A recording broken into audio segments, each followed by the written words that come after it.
أعوذ بالله من الشيطان الرجيم. بسم الله الرحمن الرحيم.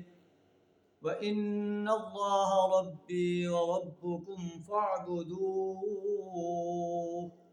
هذا صراط مستقيم. صدق اللہ العظیم. سورہ مریم آیت نمبر 36 آپ کے سامنے تلاوت کی، جس کا ترجمہ کچھ اس طرح ہے: وَإِنَّ اللَّهَ رَبِّي وَرَبُّكُمْ فَاعْبُدُوهُ. عیسیٰ علیہ السلام اپنی قوم سے مخاطب ہیں. قوم کہتی ہے ہم اس بچے سے کیسے کلام کریں جو ابھی گہوارے میں پڑا ہوا ہے. عیسیٰ علیہ السلام کہتے ہیں انی عبد اللہ، میں اللہ کا بندہ ہوں.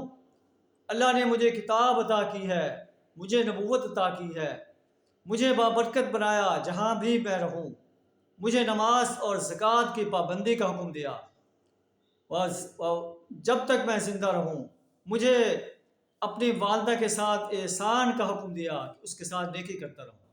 مجھے اللہ نے جبار اور شقی نہیں بنایا. اور پھر کہتے ہیں والسلام علیہ یوم ولدت و یوم اموت یوم اموت و یوم ابعث حیا.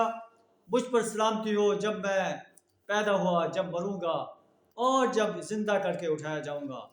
اور پھر آپ کہتے ہیں وَإِنَّ اللَّهَ رَبِّي وَرَبُّكُمْ فَاعْبُدُوهُ. یقیناً میرا رب بھی اور تمہارا رب وہ اللہ ہے جس نے مجھے پیدا کیا بغیر باپ کے. فَاعْبُدُوهُ، بس اسی اللہ کی بندگی کرو، اسی اللہ کی پرستش کرو، اسی اللہ کی غلامی اختیار کرو، اسی کی اطاعت اختیار کرو.